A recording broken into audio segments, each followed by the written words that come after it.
So, dear friends, we'll start with the session. We were discussing regarding the James Krauss introduction, and James Krauss, he has mentioned many things in his introduction, taking into consideration the whole aphorism and every aspect of the aphorism he tried to explain over there. So, if you'll go through his introduction, you will find that he explains whatever is there in 291 aphorisms, the total conclusion in a short way, explaining with his own thoughts, explaining, comparing it with the science and explaining to the world, yes, my system is the scientific system of medicine. And this is what he tried to explain over there. So, this is the thing which we are discussing. Chaitrali, yes, you have joined today. It doesn't matter. We are discussing the 6th edition of Organon of Medicine and the James Krauss introduction. I think the page number 10 in my book, with which will be starting again. Nothing to worry, because wherever you start the organon, you can start your study. It is not, there is no starting point and there is no end point for learning the organon, because learning organon is nothing but the human life of a human being. It is organon is nothing but the philosophy of the human being. So you can start any time, anywhere, and you can learn the organon. So it doesn't matter, even though you have missed the sessions, you can get those sessions on YouTube later on, but it takes some time because we are busy with different activities at present. So we have discussed that how homeopathy is scientific system of medicine and all the aspects, how one logic works, how human thinks, and what is the scientific method of thinking. That part James Krauss has tried to explain, and we have learned only one paragraph in yesterday's lecture, because that was necessary at that time. It was so necessary to understand what is exactly meant by science and how homeopathy is correlated with it. That's what is explained over there. So we have finished on the page number 10. The paragraph of experimentation is one of two purposes. That paragraph we have finished, and we'll go ahead with the next paragraph. Hahnemann experimented for observation. What he said, Hahnemann experimented for observation. He perceived in himself the symptomatic effect of Peruvian bark as similar to the symptomatic effects of intermittent fever he had removed in others with the Peruvian bark. Who can say that China, taken into the healthy human body, will not produce signs, objective symptoms, and feelings, subjective symptoms similar to those of intermittent fever? Hahnemann had the contrast of health without the drug and disease with the drug within himself. He was not a sterile observer. Perception led him at once to conception. Hahnemann conceived the symptomatic affinity of the drugs for tissues, the symptom similarity of the drugs and tissues as essential for the medical treatment of the medically curable diseases. So this is where Hahnemann have started. When he read two sentences from the Cullen's Materia Medica, immediately he experimented with himself first, finding it out, the truth behind the cinchona bark, that whether it really produces malaria-like symptoms. And when he consumed 4 ounce of the bark of cinchona, that is in the mother tincture form, he immediately had, within few hours, he got the severe attack of intermittent fever. So one truth was there. Then he utilized the medicine with the patient suffering from the similar malarial attack, and he found it is again working and it has cured the malaria. So this thought, this experimentation was the first experimentation which immediately produced the inductive thought in the Hahnemann's mind. That was the occasion where he got, yes, there must be something correlation between them. And he experimented for that. The induction he has verified. And what he has done, he has made the medical treatment with this symptom similarity. He reached to the law of similars in 1796 and declared it to the world. He has not declared it on day one.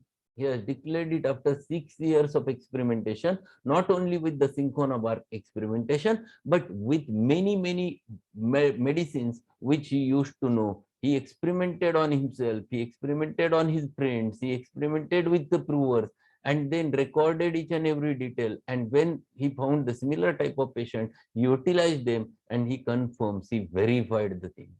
So that was his observation. And that's why that was the first thing which he had done, the exact observation followed by correct interpretation. After that, the scientific construction, that means recurrent experimentation to reach to the rational explanation. And this is what the impression of the Lord Bacon's inductive law reasoning on Hahnemann was there. And that's why he formulated the law of similars and explained it to the world in 1796. If ever there was a clear scientific induction from scientific observation, it was this induction of Hahnemann's symptom similarity of drugs and tissues, which he denominated homeopathy. And for the please keep your mics off. It disturbs.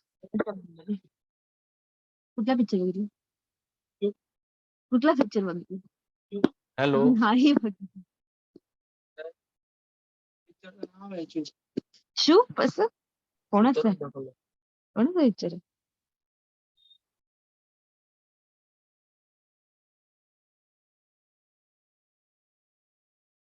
So basically, when Hahnemann was experimenting, it was experimentation which was pure. If ever there was a clear scientific induction from scientific observation, it was this induction of Hahnemann's symptom similarity of the drugs and tissues, which he denominated homeopathy. And for the elucidation of which he wrote his Organon of Medicine in 1810. And he rewrote it consecutively in 1819, 1824, 1829, 1833, and finally annotated. Annotated means on which he has written details about it. So annotated, Bhashya, Tipan, and amended, Shuddha, Durustha Karun Lina, amended the 1833 edition for this sixth, his last edition in 1842. So this edition was ready for publication in 1842. And he was experimenting right from that day where he has experimented for cinchona bark. It was the first experiment, and with thereafter, the consecutively he continued the experimenting.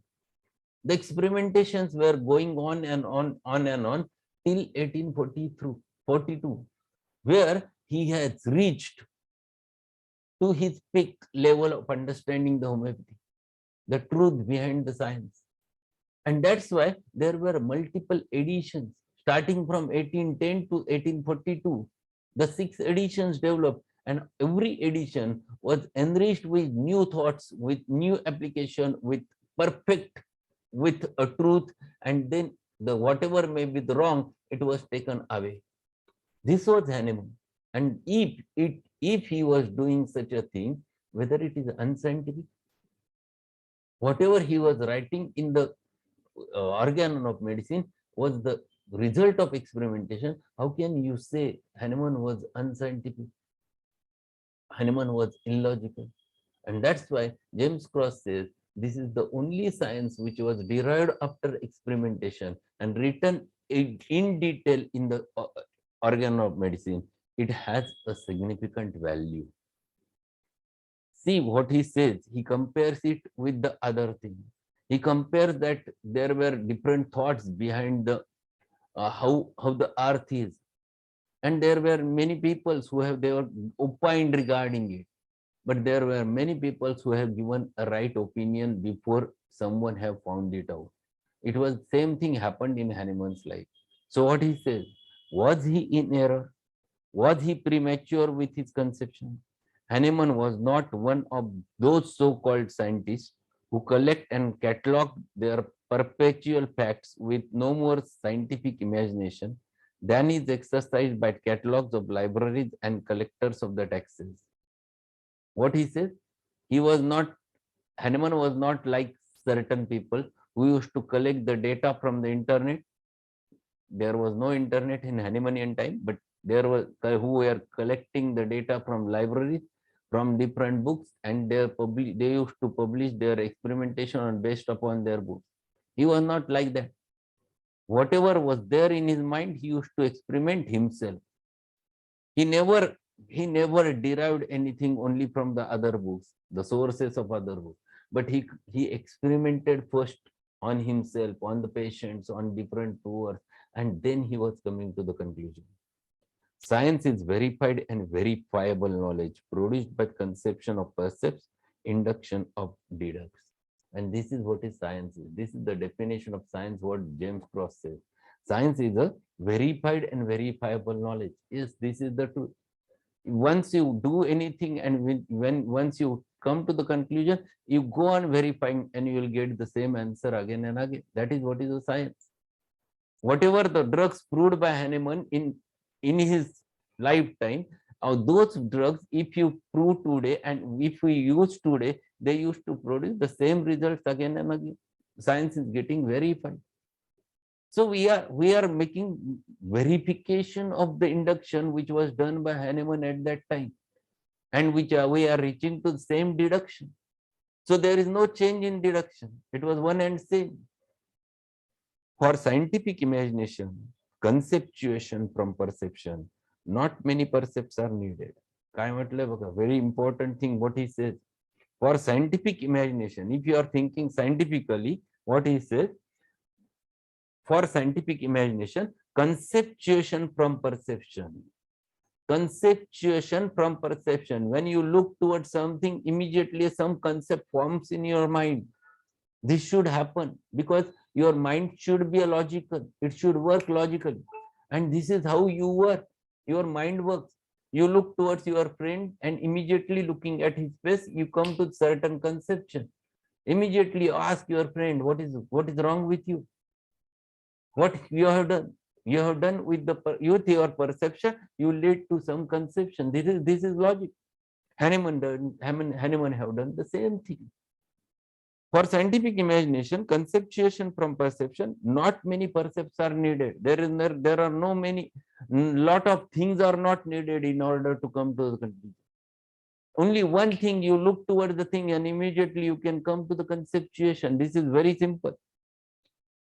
Was Pythagoras in error because perceiving mast and cells before perceiving the hull of a ship on a horizon, he considered that Earth is round?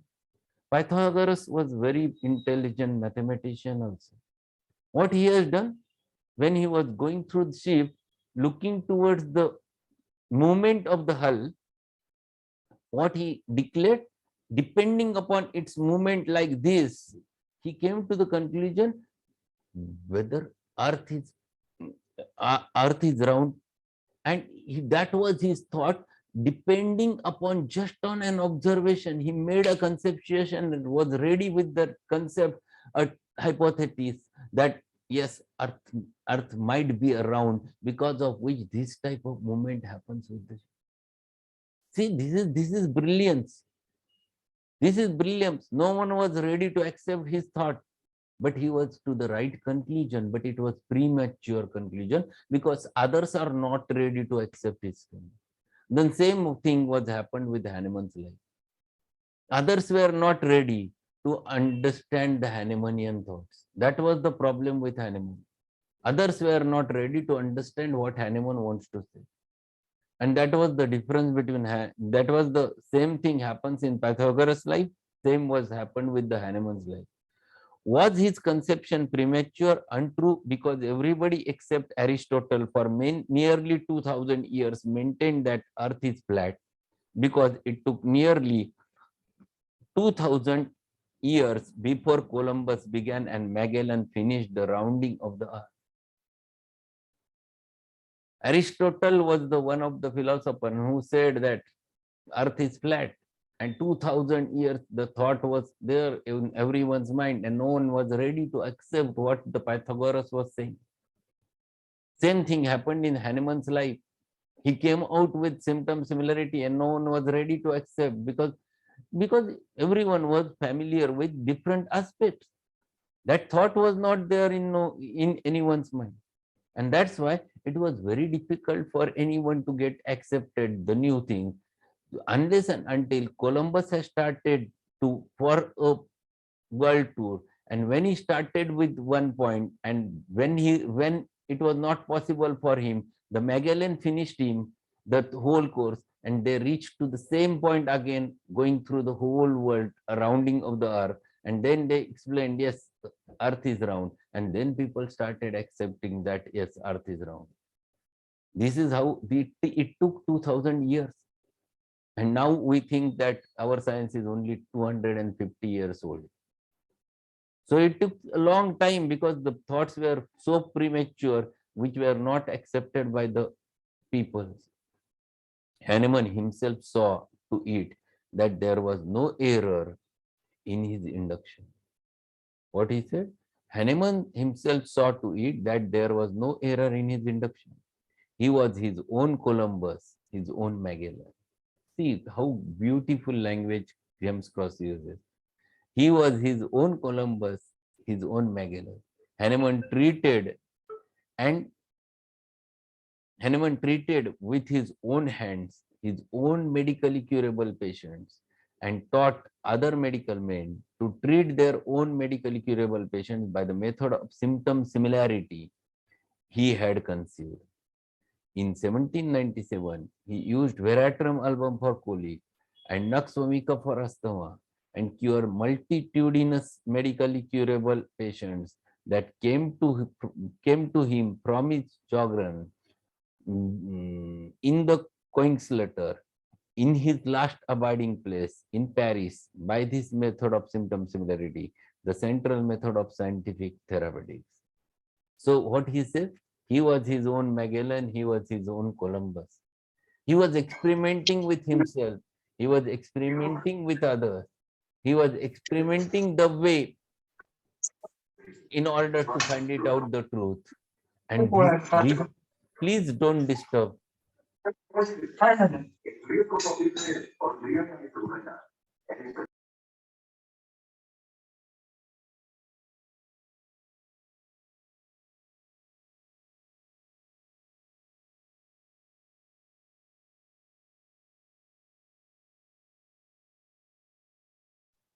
So this was the thing. This was happening, that he was experimenting and coming to the truth. He has made a lot of experiments. He has cured many patients with the Veratrum album, the Nux vomica, the Apis mellifica, many remedies. And when he was treating the patient, in last years of his life, he was in Paris. There was a MCQ in the exam that what was the last abiding place of Hahnemann. It was in Paris, at the space, specifically in Coing's letter, he was there in last abiding place, where in the Paris. So that was a MCQ for the students. One must write over there. He developed this symptom similarity method. He developed this law of similars, and he utilized and he has utilized and explained to the world, yes, this is the symptom similarity about it. His were truly scientific verification. Those that doubt this really do not doubt. Whatever he has done was experimentation. It was the result of experimentation. So what James Krauss said, if you have any doubt regarding Hahnemann's experimentation, just do the experimentation without taking the doubt. Whatever he has said, just experiment. Those that doubt, this really do not doubt. They know not what they doubt.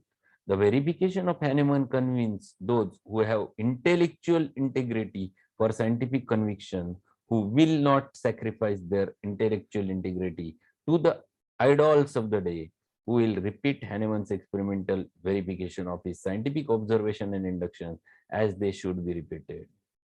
What he says?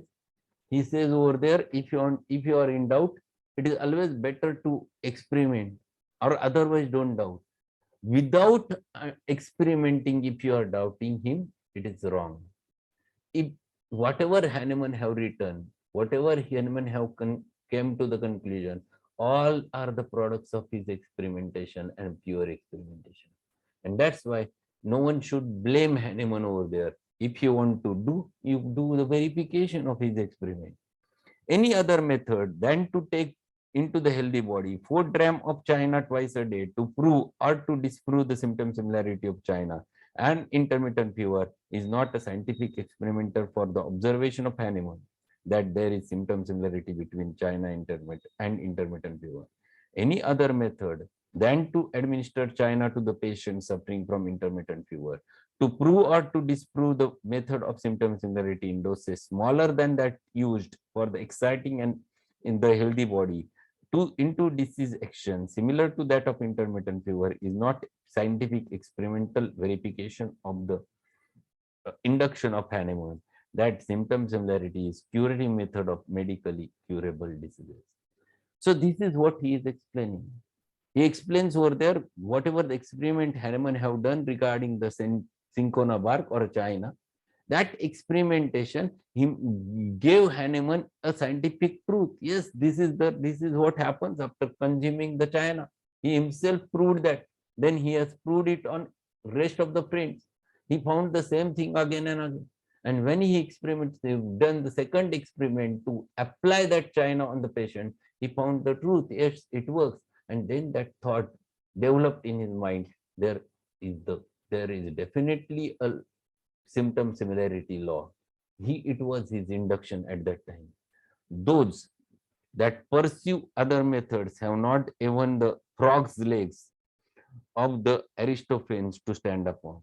Pasteur, perceiving that Jenner's mild cowpox prevented the appearance of severe smallpox, conceived the prophylactic treatment of infectious diseases by milder vaccinations with the virus exciting in given infection. How did Pasteur prove his conception?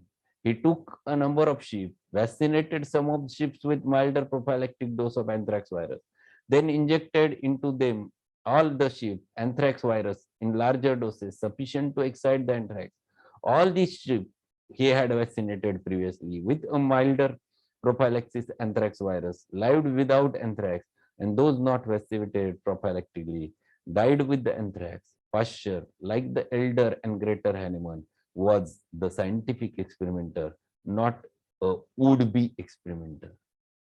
He is, he is explaining and giving reason behind the Pasteur's experimentation. The way Pasteur experimented in the similar fashion, in a similar way, Hahnemann have experimented. Both of them have experimented by their hypothesis, and they experimented and found the truth, and after getting the truth they have explained it to the world. So the Pasteur was the first one who explained the importance of vaccinations in preventing diseases. In the similar manner, Hahnemann was experimented with the cinchona bark and many other medicines and ultimately came to the conclusion of law of similarity. So these were the experiments which were pure experiments. They were not taken from any library book. They were experimented on themselves and ultimately came to the right conclusion. Who can say this is unscientific? This is what there in homeopathy. Homeopathic science is totally scientific because it has experimented like this. The era of medical experimentation begins with Hahnemann and nobody else. What he says, the era of scientific medical experimentation begins with the Hahnemann and nobody else. Scientific to the core. What he says, scientific to the core. Hahnemann experimented scientifically for scientific observation. Alert with intellectual power, he conceived his induction scientifically from scientific observation. I think this paragraph we have to learn because it again, this paragraph again defines the scientificity. So we'll keep, because very less time is there with us, instead of finishing it in a fast, we'll understand that paragraph in on Monday's session. There is a time for us for 9 minutes. I want to share few things with you, all of you. You are present over there. Ask your friends and ask your colleagues, if you want to join tomorrow I'll be there for the open session from the Divine School of Homeopathy. There will be open session of question and answers. And this is a live session. Those who want to join, they can join at 10 o'clock. The same password ID, same Zoom session will be there. So there will be no separate password for it. It is open to all of you. And you can come with your queries regarding the practical queries which happens in day-to-day practice. And it will be open forum.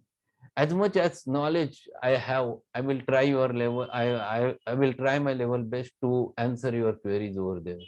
So this will be a very good session. It will be good communication, gathering of all friends and all the homeopathic colleagues over there on this in this session. And it will be a consecutive meeting. If session finishes first, we'll continue with the another session immediately after within a 5 minutes. So there will be a continuation. At least 2 or 3 meetings will be there consecutively. Those who are interested, they can join for tomorrow's Sunday special.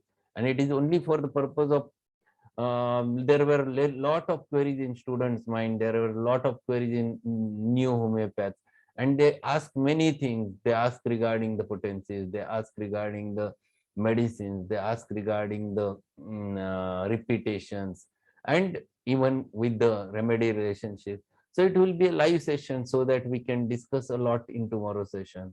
Be there sharp at 10 o'clock so that we can have a very good chat at that time. So this is what I want to share with all of you. And second important announcement I want to do in today's session. From Monday onwards, the Divine School of Homeopathy, our present group in the OPD, we are starting with many activities. And till today, it was myself alone, I was performing the thing. But from Monday onwards, we'll start with the many activities done by whatever done in our OPD in this Divine School of Homeopathy. My friends, those who are there with me here, working with me, they will going to share many things with all of you. The definite time I will suggest, I will declare tomorrow or day after tomorrow at what time they will start their activities. It will be open only for those who become the member of Divine School of Homeopathy. The procedure, what is there, everything will be published in tomorrow's session so that you can get acquainted with it. And if you are interested for such activities, you can join the Divine School of Homeopathy. And it is a lifetime membership for everyone. Once you join, you will be a member of Divine School of Homeopathy. So you can get acquainted with all activities which are performed in the Divine School. We'll be starting many more activities. Another activity which will going to start on Monday onwards is the Divine School of Homeopathy clinic also. So there will be all those who are partners over here in this in this our Divine School. They will be treating the cases in our OPD over there for the people who are very poor, who are having the yellow ration card with them. And for them, we have made a big concession, and it is only for them that clinic will run. That it will enrich the those new practitioners. That will give them a confidence to treat. So that will be a very good thing from the Divine School of Homeopathy. Will start on Monday onward. So Monday we have choose because it is a good day to start with, and it is a new day again. So those who are really interested, they can join our Divine School of Homeopathy. Ali Imam, yes, if you have any query, you can be there. You should be there or in tomorrow's session. And whenever we have a chat, we can have your videos. You can keep your videos open at that time, and we'll have live chat between us. So only thing is that we'll start with one case, not with many cases at a time, because there will be many participants who have their query. So we can discuss. I will try my level best to give a chance to each and everyone so that we can have a very good meeting over there in tomorrow's session. So it is tell all your friends to join such a good activity from the Divine School of Homeopathy, and tomorrow we'll start with that. So be there at sharp at 10 o'clock will with the same ID and password. If anyone have any query, you can ask. 3 minutes are there with us. 10 a.m. not 10 p.m. Tomorrow is Sunday.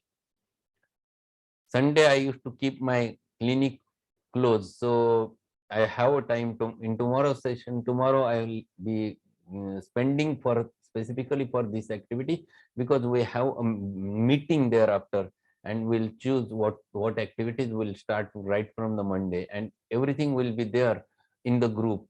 It will be either on group, either on Instagram, either on Facebook. You will get the details, and those who are interested, they can immediately join our activity. But that activity will be only for those who becomes a member of Divine School of Homeopathy. Any question, anything you want, your suggestion regarding those things? That will be, Dr. Raji, that will be discussed, or that will be posted tomorrow, definitely. How to join the Divine School of Homeopathy, everything that will be discussed. You will get those details in tomorrow's session, to whom you have to contact, and all those things you will get in tomorrow's session. Sir, actually tomorrow I am invited in a radio show by 10 and 11. So unfortunately, I am not able to attend tomorrow morning. Okay. So how can I see that or listen that? Is it recorded or the tomorrow session, the morning session? I will going to keep recording, but it will not be published immediately, because we are doing many things, and there is no time to publish it at present. But it will be Okay. there with me. Later on, I will going to publish those things.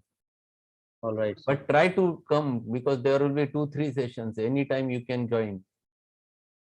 All right, sir. Because Yes, sir. 10 to 10:15, 10 to 10:30 will be first session. It will be 10 to 10:40.